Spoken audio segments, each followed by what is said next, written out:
Hello student, कैसे हैं आप सब। आज हम डिस्कस करेंगे क्लास 11th में फिजिक्स के कुछ टॉपिक्स, न्यूमेरिकल वेक्टर एनालिसिस के, जो मैंने आपको प्रीवियस वीडियो में उसके थ्योरीज पढ़ाए हैं।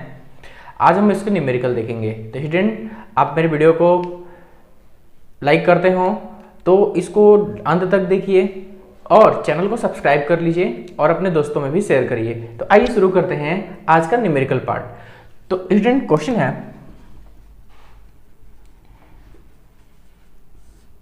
क्वेश्चन नंबर फर्स्ट आपकी स्क्रीन पे फ्लैश हो रहा है। तो क्वेश्चन स्टूडेंट लिखा है, एक कण पर 6 न्यूटन तथा 8 न्यूटन के दो बल परस्पर 90 अंश के कोण पर बने हुए कार्यरत हैं। तो सदिश आरेख बनाकर बलों का परिणामी ज्ञात करना है। स्टूडेंट, यहाँ पर साफ साफ देख रहे हैं, सॉल्यूशन हम देख लेते हैं। जैसा कि आपको मैंने थ्योरीज में बताया है कि आप दो बलों का परिणामी रिजल्टेंट फोर्स कैसे फाइंड करते हैं। तो स्टूडेंट, आप थ्योरी पार्ट जरूर प्रीवियस वीडियो में मैंने बताया है, वहाँ पे डिस्क्रिप्शन में मैंने लिंक दिए हैं, वहाँ पे जाके आप सर्च करिए और उस वीडियो को देख के अपने थ्योरी वाले कंसेप्ट को क्लियर करिए। और आइए आज हम न्यूमेरिकल देखते हैं। तो क्वेश्चन में दिया है स्टूडेंट, एक कण पर दो बल कार्य कर रहे हैं। जैसे मैंने ले लिया, मान लीजिए एक कण है, इस पर दो फोर्स काम कर रहे हैं और दोनों परस्पर 90 अंश पे। तो एक फोर्स मान लिया मैंने 6 न्यूटन का, दूसरा फोर्स इसी पे 90 डिग्री पर काम कर रहा है, ये 8 न्यूटन का। दोनों के बीच जो एंगल है वो 90 डिग्री पर बन रहा है। तो इसका रिजल्टेंट हमको फाइंड करना है, what is the resultant of both factors. तो इसके लिए मैंने फार्मूला यूज कर लूंगा। पहला फोर्स दिया है F1 इक्वल टू, हम एक वेक्टर मान लेंगे 8 न्यूटन का। दूसरा फोर्स दिया है F2 इक्वल टू 6 न्यूटन और इसका रिजल्टेंट F। तो रिजल्टेंट के लिए मैंने फार्मूला बताया था student, F equal to F1 square plus F2 square plus 2F1 F2 cos theta. मैंने वहाँ पे आपको फार्मूला डिस्कस किया था। R equal to under root A square plus b square plus 2AB cos theta. अगर A और B दो vectors होते हैं तो दोनों के रिजल्टेंट वेक्टर हम इस फार्मूले से निकाल लेते हैं। तो यहाँ पर मैंने फोर्स को F1 एक वेक्टर मान लिया, दूसरा फोर्स F2 मान लिया और इसका रिजल्टेंट फाइंड करेंगे। तो आइए वैल्यू देख लेते हैं। तो F equal to, very simple, F1 की वैल्यू 8 का स्क्वायर स्टूडेंट हम डायरेक्ट लिख लेते हैं 64, F2 6 है, डायरेक्ट स्क्वायर कर लेते हैं 36 प्लस 2F1 F2 कॉस 90। तो यहाँ पर 90 हम यूज़ कर लेंगे। तो जैसा कि आप जानते हैं 60 और 36 100 होगा, प्लस ये कॉस 90 की वैल्यू स्टूडेंट 0 होती है तो पूरा फंक्शन 0 हो जाएगा और 100 प्लस 0 100 और 100 का स्क्वायर रूट जो होता है वो F इक्वल टू रूट 100 का स्क्वायर रूट 10। इट मीन्स जो दोनों का रिजल्टेंट फोर्स होगा वो 10 न्यूटन होगा। ये आपका आंसर हो जाएगा। तो आई थिंक आपको समझ में आया होगा। तो ऐसे हम क्वेश्चन बहुत आसानी से कर सकते हैं। तो ऐसे रिजल्टेंट फोर्स निकालने के लिए आप जितने भी क्वेश्चन आते हैं यहाँ पर रिजल्टेंट फोर्स निकालने के लिए आप कर सकते हैं। क्वेश्चन नंबर 2 भी स्टूडेंट बहुत ही इंपॉर्टेंट है। क्वेश्चन लिखा है कि दो परस्पर लंबवत सदिश वेक्टर P और वेक्टर Q के परिणाम क्रमशः 5 तथा 7 है। तो इनके नामांकित सदिश आरेख बनाकर P प्लस Q और P माइनस Q की वैल्यू फाइंड करनी है। तो स्टूडेंट, ये क्वेश्चन बहुत ही इंपॉर्टेंट है। आइए देखते हैं, और इसकी परिणामी की दिशा भी फाइंड करनी है। तो जैसे कि आप देख रहे हैं, वेक्टर P दिया है 5 मात्रक का यानी 5 यूनिट और वेक्टर Q दिया है 7 यूनिट का। और हम ये कह रहे हैं कि दोनों परपेंडिकुलर है यानी लंब सदिश हैं। तो हमको P प्लस Q और P माइनस Q फाइंड करनी है। तो P प्लस Q और vector P minus vector Q, ये दोनों वैल्यूज फाइंड करनी है। तो आइए देखते हैं। अब हम vector P plus Q find करेंगे स्टूडेंट। तो जैसा कि देख रहे हैं वेक्टर P 5 यूनिट का है, तो एक 5 यूनिट का हम अपने स्केल से एक वेक्टर खींच लेंगे 1 2 3 4 एंड 5। याद रहे ये सभी डिस्टेंस सेम होनी चाहिए। आप अपने स्केल से 5 सेंटीमीटर का एक वेक्टर खींच लेंगे जो वेक्टर P को रिप्रेजेंट करेगा, जो 5 यूनिट का है। अब स्टूडेंट हमसे पूछा है दूसरा वेक्टर 7 यूनिट का, वेक्टर Q 7 यूनिट का है और लंब है, जैसा कि क्वेश्चन में लिखा है लंब वेक्टर। तो हम लंब यानी 90 डिग्री पर एक 7 यूनिट का एक वेक्टर ड्रा कर लेंगे 1 2 3 4 5 6 1 2 3 4 5 6 7। आप काउंट कर लेंगे 7 यूनिट का एक वेक्टर खींच लेंगे अपने स्केल से। इसके बाद इन दोनों के बीच 90 डिग्री है, जैसा कि क्वेश्चन में लिखा गया। इसके बाद हम इसके पूंछ से यानी टेल से इसके एरो हेड को मैच कर देते हैं, मिला देते हैं। और इस वेक्टर की जितनी लेंथ होती है यही मेरी r कहलाएगी और r की वैल्यू p प्लस कितनी होगी, q होगी। तो इस इस मेथड से आप आरेख विधि से दो वेक्टरों का सम फाइंड कर सकते हैं। जस्ट वैसे ही स्टूडेंट हमको p माइनस क्यू फाइंड करना है, तो p माइनस क्यू के लिए मैंने बताया था p माइनस क्यू कोई हम नया प्रोसेस नहीं है, ये एक प्रकार का सम ही होता है, बट यहाँ पे अपोजिट वेक्टर के कंसेप्ट को हम फॉलो करते हैं। तो क्या करेंगे, वेक्टर p एक ड्रा कर लेंगे, वेक्टर p जितने यूनिट का यहाँ पे 5 यूनिट का तो 5 यूनिट का एक वेक्टर ड्रा कर लेंगे अपने स्केल से। इसके बाद हमको माइनस क्यू चाहिए, तो क्यू अपोजिट नॉर्थ डायरेक्शन में है, अपर डायरेक्शन में, तो हम लोअर डायरेक्शन में एक वेक्टर खींच देंगे 90 डिग्री पे जो माइनस क्यू को रिप्रेजेंट करेगा, और फाइनली इसके टेल से इसके एरो हेड को मिला देंगे।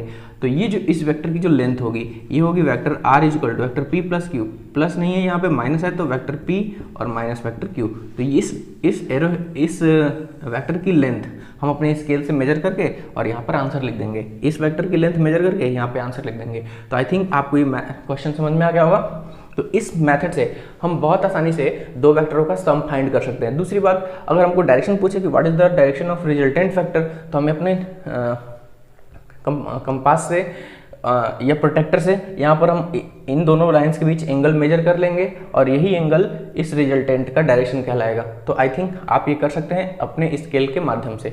अब हम आइए क्वेश्चन नंबर 3 की ओर आगे बढ़ते हैं। तो आइए स्टूडेंट क्वेश्चन देखते हैं। क्वेश्चन आपकी स्क्रीन पर फ्लैश हो रहा है। क्वेश्चन लिखा है, एक कण 10 मीटर प्रति सेकंड के नियत चाल से वृत्तीय पथ पर गति कर रहा है। वृत्तीय पथ मतलब स्टूडेंट जैसा कि आप देख रहे हैं, हम यहाँ पे सॉल्यूशन कर लेते हैं इसका। एक कण है जो 10 मीटर पर सेकंड की चाल से वृत्तीय पथ पे गति कर रहा है, यानी इसका जो मोशन है सर्कुलर मोशन है, ये सेंटर हो गया O, इस पर कोई कण है उसका मोशन हो रहा है 10 मीटर पर सेकंड की चाल से। तो मैंने ले लिया, यहाँ पर सपोज पॉइंट ए पर वो पार्टिकल है, तो यहाँ पर जो मोशन करेगा तो इसका वेक्टर वेग जो वेलोसिटी का वेक्टर होगा वेक्टर v, ये दिया है 10 मीटर पर सेकेंड। अब लिखा है कि कण के वेग में परिवर्तन कितना होगा, जो जबकि दो क्वेश्चन इसमें जोड़े गए हैं स्टूडेंट, 1/4 और दूसरा जोड़ा गया है कि आधे चक्कर में। तो जैसा कि आप जानते हैं कि अगर ये कण 1/4 मोशन करेगा तो 1/4 करेगा, तो ऐसे में इसके 4 कोऑर्डिनेट डिवाइड कर लेता हूँ स्टूडेंट। तो अगर ये कण 1/4 मोशन करेगा तो घूमते हुए इस पॉइंट पर आएगा सपोज बी पर, तो बी पर इसका जो वेक्टर होगा वेलोसिटी का ऑलवेज 90 डिग्री पर होता है रेडियस के, तो ये वेक्टर v हो जाएगा यहाँ पर, बट इसका मैग्नीट्यूड तो 10 मीटर पर सेकेंड ही होगा, बस डायरेक्शन चेंज होगा। तो ये फिर वेक्टर भी 10 मीटर पर सेकेंड एक समान रूप से गति कर रहा है। और दूसरा क्वेश्चन पूछा है कि आधे चक्कर के बाद स्टूडेंट यहाँ पर ये पार्टिकल आ जाएगा, इस समय इसका वेक्टर जो होगा उसका डायरेक्शन नीचे की ओर हो जाएगा, बट मैग्नीट्यूड 10 मीटर पर सेकेंड ही होगा। तो हमसे पूछा गया कि वेग में कितना परिवर्तन हो जाएगा। स्टूडेंट फिर से मैं दोहराना चाहता हूँ, इसकी चाल तीनों बिंदुओं पर समान होगी, यानी स्पीड सेम होगी, क्योंकि speed is a scalar quantity, और जो वेग जो है ये वेक्टर क्वांटिटी है, तो वेक्टर क्वांटिटी चेंज होगी क्योंकि डायरेक्शन ऑलवेज चेंज हो रहा है। ठीक है, तो आइए देखते हैं हम इसका सॉल्यूशन। तो जैसा कि आप देख रहे हैं स्टूडेंट, हमको पहला कंडीशन में फाइंड करना था कि जब ये 1/4 मोशन करेगा यानी ए से बी तक आएगा तो इसकी वेलोसिटी कितनी होगी। तो हमने क्या किया, एक वेक्टर ड्रा कर लिया यहाँ पर इस डायरेक्शन में, सॉरी नॉर्थ डायरेक्शन में, ऊपर कितने यूनिट का, 10 यूनिट का मैंने सपोज कर लिया, एक वेक्टर हो गया 10 यूनिट का, तो ये 10 मीटर पर सेकेंड। फिर यहाँ से देख रहे हैं स्टूडेंट, एक ईस्ट और वेस्ट डायरेक्शन में एक दूसरा वेक्टर ड्रा हुआ है वेस्ट डायरेक्शन में 10 मीटर पर सेकेंड का, तो मैंने एक दूसरा वेक्टर ड्रा कर लिया 10 मीटर पर सेकेंड, ये भी 10 मीटर पर सेकेंड। और इन दोनों के बीच एंगल स्टूडेंट यहाँ पर देख रहे हैं 90 डिग्री बन रहा है, तो ये भी कितना हो गया 90 डिग्री, क्योंकि हम जानते हैं कि जो डायरेक्शंस होती हैं डायरेक्शन के बीच हमेशा 90 डिग्री बनता है। तो ये नॉर्थ हो गया और ये हो गया वेस्ट, दोनों के बीच डायरेक्शन जो होगा 90 डिग्री होगा, इसलिए मैंने यहाँ पे 90 डिग्री ले लिया। अब फाइनली हमको इनका रिजल्टेंट फाइंड कर देना है, तो जो रिजल्टेंट होगा वही मेरा वेलोसिटी शो करेगा। तो मैं इसकी डायरेक्शन, इसका वैल्यू फाइंड करूंगा। तो रिजल्टेंट के लिए मैंने फार्मूला स्टूडेंट आपको बताया था √a² + b² यानी 10 का स्क्वायर प्लस b स्क्वायर यानी 10 का square plus 2ab cos theta, theta की जगह पर 90 है। स्टूडेंट इस फार्मूले का मैंने डेरिवेशन भी कराया है और थ्योरी में बहुत सारे मेथड बताए थे, तो आप वहाँ पे जाके चेक कर सकते हैं। r = कैलकुलेट कर देंगे 100 200 और प्लस cos 90 0 होता है स्टूडेंट, तो ये पूरा टर्म 0 हो जाएगा। 200 का स्क्वायर रूट कर देंगे तो r = 10√2। इस रिजल्टेंट से हम 2 मीटर पर सेकेंड। तो आप देख रहे हैं स्टूडेंट, जब ये पार्टिकल ऊपर की ओर मोशन करेगा तो इसका रिजल्टेंट वेक्टर जो हो जाएगा ए से बी तक जाने में 10√2 मीटर पर सेकेंड हो जाएगा। ये बहुत आसानी से आप फाइंड कर सकते हैं। ठीक वैसे ही सेकेंड क्वेश्चन जो हमसे पूछा था, क्वेश्चन नंबर 2, इसमें पूछा था कि अगर हम आधे चक्कर कर दे तो वेलोसिटी कितनी होगी। तो आधे चक्कर के लिए वेलोसिटी स्टेट हम फाइंड करेंगे। तो जैसा कि आप देख रहे हैं कि एक वेक्टर जो है, एक वेक्टर नॉर्थ साइड में 10 मीटर पर सेकेंड का और दूसरा वेक्टर जो है वेस्ट डायरेक्शन में, साउथ डायरेक्शन में। तो इसके वाड़ागर से मैं साउथ डायरेक्शन में एक वेक्टर ड्रा कर लूंगा। तो जैसा कि स्टूडेंट आप देख रहे हैं, एक वेक्टर अपर साइड में है, दूसरा वेक्टर लोअर साइड में, दोनों के बीच एंगल कोई क्रिएट नहीं हो रहा है, 0 डिग्री का हो रहा है एंगल। तो हम यहाँ पे एंगल 0 लेके और वैल्यू फाइंड कर देंगे। तो r इक्वल टू, बहुत कुछ नहीं करना है आपको, बस यहाँ पे एंगल चेंज कर देना है। तो r equal to √a² plus दूसरा वेक्टर भी था b² और प्लस 2ab, यानी 2 × 10 × 10 cos 0। अब हम फाइनली यहाँ पे वैल्यू पुटअप कर देंगे और कैलकुलेशन कर देंगे। तो 10 का स्क्वायर होता है स्टूडेंट 100 प्लस ये भी 100 होता है प्लस ये 200 और cos 0 की वैल्यू 1। तो 200 और 200 400 का स्क्वायर रूट 20, यानी 20 मीटर पर सेकेंड। तो आई थिंक आपको कैलकुलेशन समझ में आया होगा स्टूडेंट। अगर कैलकुलेशन समझ में आता है तो वीडियो को लाइक जरूर कर दीजिए। और ऐसे ही हम इस टाइप के क्वेश्चन का सॉल्यूशन कर सकते हैं। तो आइए अब हम देखेंगे कुछ दूसरे टाइप के क्वेश्चन जो आपके लिए बहुत ही इंपॉर्टेंट है। नेक्स्ट, तो स्टूडेंट अगला क्वेश्चन जो आपकी स्क्रीन पे फ्लैश हो रहा है बहुत ही इंपॉर्टेंट है। आइए देखते हैं क्वेश्चन क्या लिखा है। लिखा है क्वेश्चन है, दो समान बलों का परिणामी बल भी उन्हीं बलों के बराबर है तो समान बलों के बीच एंगल कितना क्रिएट होगा। थोड़ा सा कंफ्यूजिंग क्वेश्चन है बट बहुत ही इंपॉर्टेंट है। जैसा कि आप देख रहे हैं, लिखा है दो बल है स्टूडेंट और उनका जो रिजल्टेंट फोर्स है वो भी उसी फोर्स के इक्वल है। तो जैसा कि आप जानते हैं, रिजल्टेंट निकालने के लिए हम फार्मूला यूज किए थे, r equal to a² plus b² plus 2ab cos theta. इस फार्मूले का हम यूज करते थे। तो यहाँ पर फोर्स, ये जो क्वांटिटीज रिप्रेजेंट की गई हैं वो फोर्स को रिप्रेजेंट कर रही है। तो हम क्या करेंगे, दो फोर्सेस हैं तो एक फोर्स को F1 मान लेंगे, दूसरा फोर्स को F2 मान लेंगे और दोनों समान है तो F1 की वैल्यू भी सेम होगी F2 के और F2 की वैल्यू F1 के सेम होगी। बट उनका जो रिजल्टेंट होगा वो भी दोनों F के ही इक्वल होगा, F1 और F2 के ही इक्वल होगा। तो मान लेंगे कि दो फोर्स हैं F1 और पहला दूसरा फोर्स है F2। ये दोनों फोर्स F है क्योंकि दोनों सेम है तो मैंने F ले लिया, ये माना है मैंने से। अब हम रिजल्टेंट में भी F ही लेंगे क्योंकि जैसा एक क्वेश्चन में लिखा है कि इसका परिणामी बल भी उन्हीं बलों के समान है यानी F के इक्वल है। तो R के जगह पर भी हम कितना लेंगे स्टूडेंट, F ही लेंगे।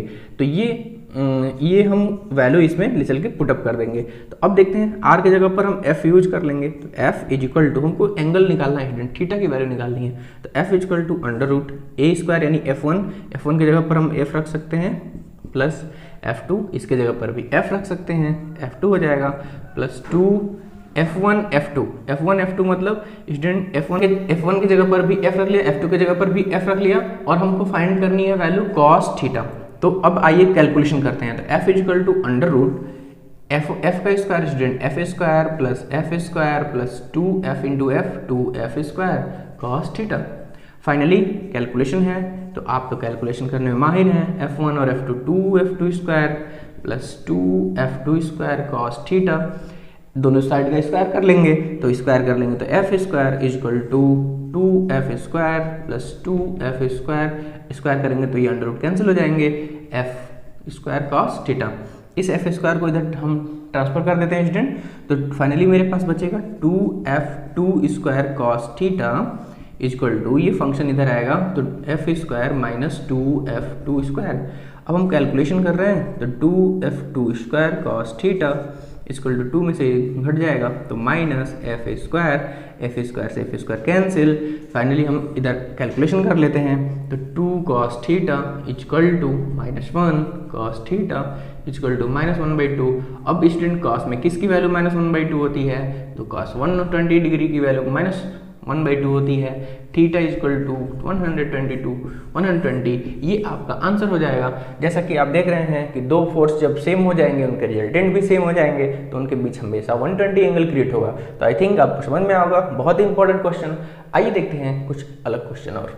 नेक्स्ट क्वेश्चन आपके स्क्रीन पे फ्लैश हो रहा है, बहुत ही इंपॉर्टेंट और बहुत ही आसान। आइए देखते हैं क्वेश्चन क्या है। क्वेश्चन है कि एक कण पर दो बल 5 न्यूटन तथा 10 न्यूटन एक साथ कार्य कर रहे हैं जिनके बीच का कोण 120 अंश है। तो कण पर लगने वाले परिणामी बल का मान ज्ञात करना है। बहुत आसान है, एक फोर्स दिया है जैसा कि क्वेश्चन में दिया है, एक बल जो है 5 न्यूटन का, दूसरा बल जो है 10 न्यूटन का, दोनों के बीच एंगल दे दिया स्टूडेंट 120। अब हम नॉर्मल कैलकुलेशन कर लेंगे, तो इसका सॉल्यूशन हम देख लेते हैं। जैसा कि देख रहे हैं आप, F1 की वैल्यू दी है 5 न्यूटन, यानी हम इसको A भी मान सकते हैं। एक फोर्स A दिया है 5 न्यूटन, एक फोर्स B दिया है 10 न्यूटन, दोनों के बीच एंगल दिया है 120, और हमको R की वैल्यू फाइंड करनी है, रिजल्टेंट, तो A square plus B square plus 2AB cos theta.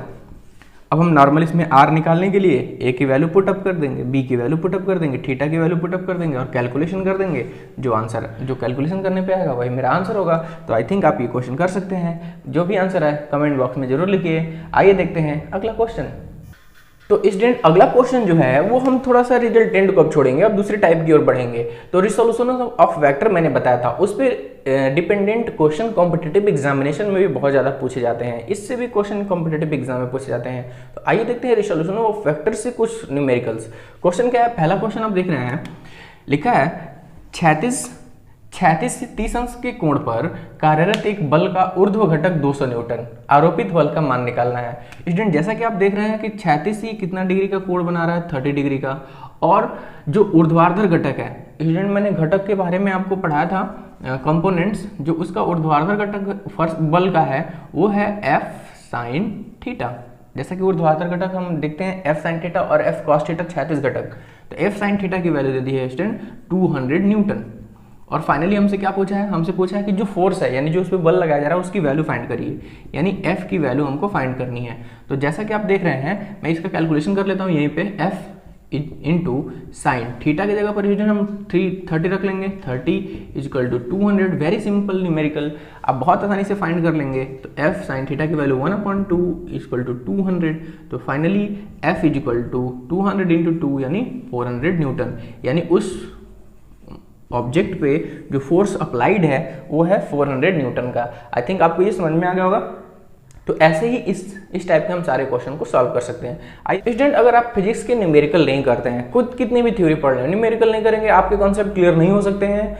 Numerical should be must for a physics student. तो आप अगर एक फिजिक्स के अच्छे छात्र हैं तो आपको न्यूमेरिकल करना ही करना पड़ेगा। तो आइए देखते हैं कुछ और न्यूमेरिकल जिससे आपके कॉन्सेप्ट और क्लियर हो। तो क्वेश्चन नेक्स्ट दिया है स्टूडेंट, लिखा है एक वायुयान 36 से 30 अंश कोण पर उड़ता है, इसके वेग का 36 घटक भी दिया है 250 किलोमीटर पर घंटा, और इसका वास्तविक वेग हमको फाइंड करना है, और इसके वेग का ऊर्ध्व घटक, यानी जो क्वांटिटी दी गई है, पहले मैं लिख लेता हूँ स्टूडेंट। तो क्वांटिटी दी गई है, एंगल दे दिया गया है, एंगल की जगह पे हमको लिखा है थीटा इजकल टू 30 डिग्री, और इसके वेग का 36 घटक, यानी जो वेग है तो वेग को हम v से डिनोट करते हैं, 36 घटक मतलब cos थीटा, यानी v cos थीटा की वैल्यू दे दी गई है 250 किलोमीटर पर घंटा, यानी 250 किलोमीटर पर आवर, और वास्तविक वेग यानी v की वैल्यू पूछी है, और दूसरा v साइन थीटा यानी ऊर्ध्व घटक, ये ऊर्ध्व घटक होता है, तो v साइन थीटा की वैल्यू पूछी गई है। बहुत आसानी से फाइंड कर लेंगे आप। आई थिंक आप इसमें बहुत सारे लोग कर भी लिए होंगे क्वेश्चन अभी। तो देखिए हम पहले यहाँ से फाइंड कर लेते हैं v की वैल्यू। तो क्या होगा, v cos थीटा टू 250, तो ये v इंटू कॉस थीटा की जगह पर हम इंस्टेंट रख लेंगे 30 डिग्री, ये हो जाएगा 250, v इंटू कॉस 30 की वैल्यू जैसा कि आप जानते हैं √3/2 होती है, और यहाँ पर 250 नॉर्मल कैलकुलेशन है, तो ये 250 इधर क्रॉस करेंगे स्टूडेंट, तो 500/√3। अब √3 की वैल्यू आप चाहे तो पुटअप कर सकते हैं, तो 500/√3 की वैल्यू 1.732। जो भी आंसर आएगा स्टूडेंट यहाँ पर आप कमेंट में जरूर लिखेंगे। इस 500 में 172 से 5 डिवाइड करने पर 1.732 से डिवाइड करेंगे, तो जो भी वैल्यू आएगी वो मेरा रिजल्टेंट हो जाएगी मीटर पर सेकेंड। आई थिंक आप समझ गए होंगे। ठीक वैसे ही हमको निकालना है v साइन थीटा।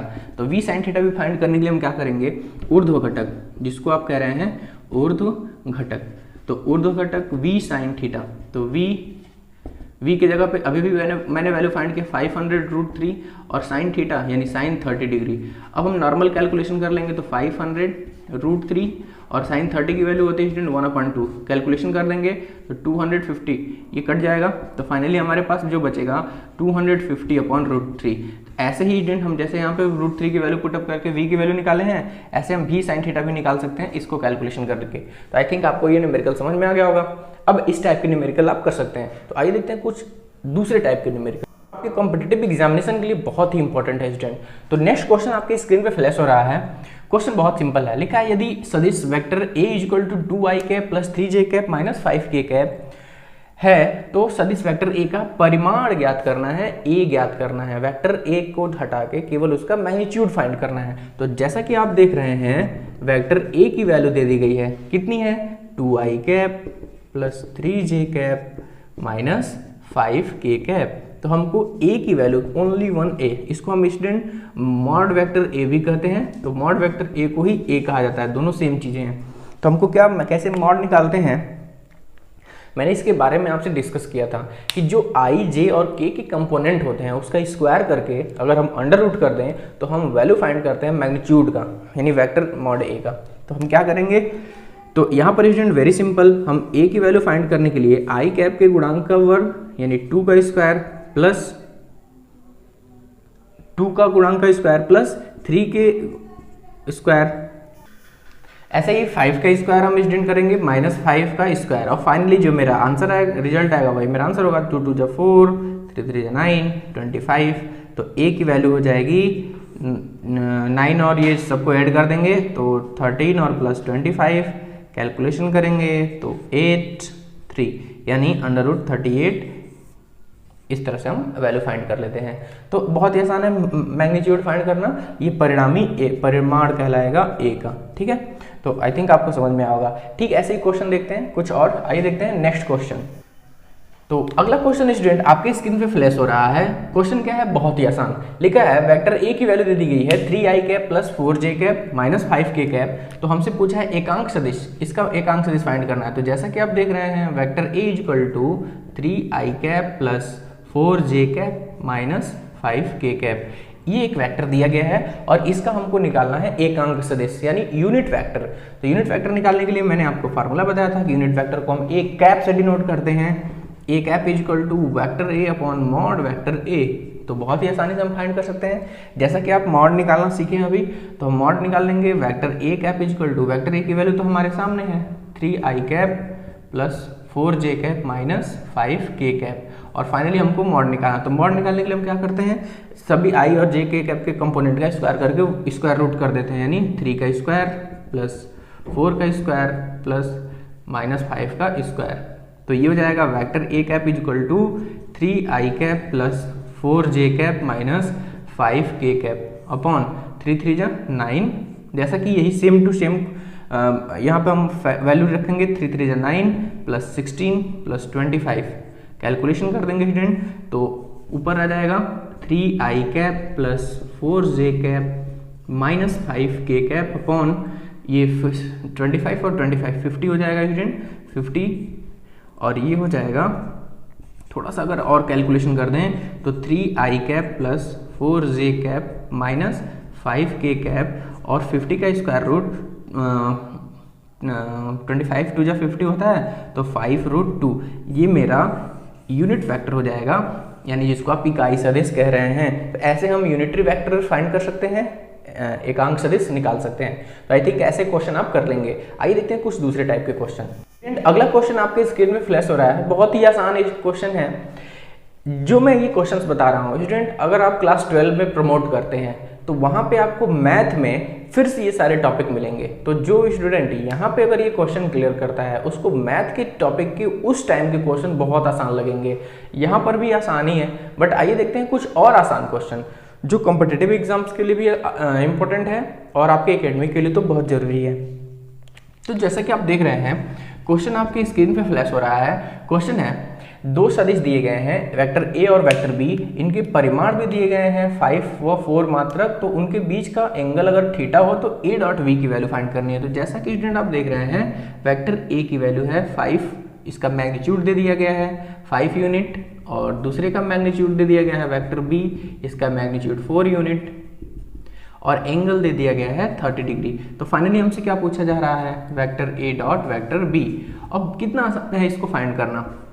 मैंने आपको बताया था कि डॉट प्रोडक्ट और क्रॉस प्रोडक्ट इन दोनों के लिए फार्मूला हम अलग अलग यूज करते हैं। तो ए डॉट बी निकालने के लिए हम स्टूडेंट यूज करेंगे वेक्टर ए का मॉड, वेक्टर बी का मॉड और दोनों के बीच कॉस थीटा। तो यहाँ पे हम वैल्यू पुटअप कर लेंगे 5 और 4, 5 इंटू 4 इंटू कॉस थीटा की जगह पर 30 डिग्री कैलकुलेशन 5 4 जो 20 इंटू √3/2 कैलकुलेशन कर लेंगे तो 10√3। आप चाहे तो इतना भी छोड़ सकते हैं, इतना आंसर हो जाएगा। बट अगर थोड़ा सा कैलकुलेटिव बनना चाहते हैं तो 1.732 से मल्टीप्लाई कर देंगे तो 17.32 ये भी आंसर हो जाएगा। तो आई थिंक आपको समझ में आ गया होगा सॉल्यूशन। तो ऐसे हम कर सकते हैं ए डॉट बी। ऐसे ही आप ए क्रॉस बी भी फाइंड कर सकते हैं, ए भी साइन थीटा से। तो वो क्वेश्चन अगर आएंगे आपके सामने तो उसको भी आप सॉल्व कर लीजिए। नेक्स्ट क्वेश्चन देखते हैं कुछ दूसरे टाइप का।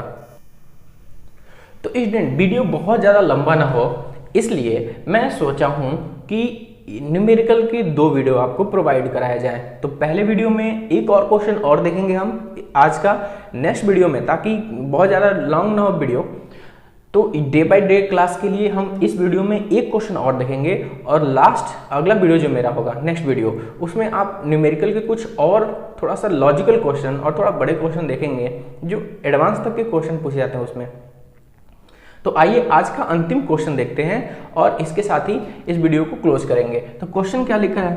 क्वेश्चन है बहुत ही आसान, लिखा है 10 न्यूटन का एक बल किसी वस्तु को बल की दिशा से 2 मीटर विस्थापित कर देता है। यानी एक ऑब्जेक्ट पे फोर्स लग रहा है, वो फोर्स 10 न्यूटन का है। जैसे ही फोर्स उस पर अप्लाइड हो रहा है वो ऑब्जेक्ट 2 मीटर डिस्प्लेस हो जा रही है। तो हमसे पूछा गया किए गए कार्य का मान ज्ञात कीजिए जबकि बल जो विस्थापन है बल की दिशा के लंबवत हो रहा है, यानी एंगल भी दे दिया गया स्टूडेंट। तो बहुत ही आसान कैलकुलेशन है। जैसा कि आप देख रहे हैं फोर्स अप्लाइड हो रहा है 10 न्यूटन का, तो 10 न्यूटन ये फोर्स हो गया। और यहाँ पर जो डिस्प्लेसमेंट हो रहा है, डिस्प्लेसमेंट यानी डी, ये भी एक वेक्टर क्वांटिटी है, ये भी एक वेक्टर क्वांटिटी है। तो दोनों के मैग्नीट्यूड दे दिए गए हैं। तो मैग्नीट्यूड बस मैं लिख रहा हूँ। दूसरा मैग्नीट्यूड दिया है डी का 2 मीटर यानी डिस्प्लेसमेंट है। और इसके बीच एंगल जो है 90 डिग्री क्रिएट कर रहा है, कह रहा है कि लंबवत विस्थापित होता है। तो फाइनली हमसे क्या पूछा गया है? हमसे पूछा गया कि व्हाट इज द वर्क, कार्य क्या कितना होगा। तो जैसा कि आप जानते हैं work is a scalar quantity, जैसा कि मैंने वहां पे आपको बताया था। तो W = FD cos थीटा, इस फार्मूले को भी मैंने यूज कराया था। जैसा कि देख रहे हैं डॉट प्रोडक्ट होता है वेक्टर F डॉट डी, तो FD cos थीटा। अब हम यहाँ पे F की वैल्यू रख लेंगे। तो F की वैल्यू है 10, D की वैल्यू है 2 और cos थीटा की जगह पर 90 डिग्री। और cos 90 की वैल्यू 0 होती है तो ये सारे वैल्यू 0 हो जाएंगे, यानी W जो हो जाएगा यहाँ पर स्टूडेंट हम देख रहे हैं W की वैल्यू 0 हो जाएगी क्योंकि एंगल लंबवत होगा, बल वहाँ पे विस्थापन लंबवत होगा। तो लंबवत होगा तो एंगल इन दोनों के बीच 90 डिग्री क्रिएट होगा। अब दूसरा कंडीशन क्या बनता है? दूसरा कंडीशन बनता है कि अगर दोनों विस्थापन बल के डायरेक्शन में ही होता है, जिस डायरेक्शन में फोर्स अप्लाइड है उसी डायरेक्शन में अगर विस्थापन भी हो रहा है तो वहाँ पे एंगल हो जाएगा 0। और उस समय हम वैल्यू फाइंड करेंगे वर्क का, तो FD cos थीटा यानी FD cos 0। तो W = F की वैल्यू है 10, D की वैल्यू है 2 और cos 0 की वैल्यू होती है 1। तो फाइनली हम कैलकुलेशन कर लेंगे तो W = 20 जूल, ये आपका आंसर हो जाएगा। तो आई थिंक आपको ये वीडियोस पसंद आया होगा। अब ऐसे न्यूमेरिकल्स जो थोड़ा सा एडवांस हैं, थोड़ा सा टफ हैं, उसके लिए हम अगला वीडियो आपको प्रोवाइड कराएंगे। इस वीडियो में आपने बेसिक क्वेश्चंस को देखे हैं और ये इंपॉर्टेंट भी है competitive examination point of view से। अगले क्वेश्चन अगले वीडियो में जब हम मिलेंगे तो इस एक्सरसाइज की कुछ और हॉट न्यूमेरिकल लेके आपके सामने आएंगे। तब तक के लिए इस वीडियो में इतना ही। तब तक के लिए आपका बहुत बहुत धन्यवाद। आप मेरे वीडियोस को ज़्यादा से ज़्यादा लोगों तक शेयर करिए। स्टूडेंट इस NCERT से लगभग 26 to 30 लाख स्टूडेंट स्टडी करते हैं। मैं चाहता हूँ कि किसी के मोबाइल में, किसी के हैंडसेट में टिकटॉक हो या ना हो, मेरा चैनल जरूर सब्सक्राइब होना चाहिए। तो इसके लिए आप मेरा साथ दीजिए। सबके एंड्रॉयड फ़ोन में ये चैनल सबके एंड्रॉयड फ़ोन में होना चाहिए जो एक स्टूडेंट है इंटरमीडिएट का। तो आई थिंक आप मेरा हेल्प जरूर करेंगे। आपसे मैं हेल्प मांग रहा हूँ, आप मेरा हेल्प करिए। सब्सक्रिप्शन का कोई चार्ज नहीं लगता है, फ्री ऑफ कास्ट है। तो आप ज़्यादा से ज़्यादा लोगों में शेयर करिए। इस वीडियो में इतना ही। तब तक के लिए आपका बहुत बहुत धन्यवाद।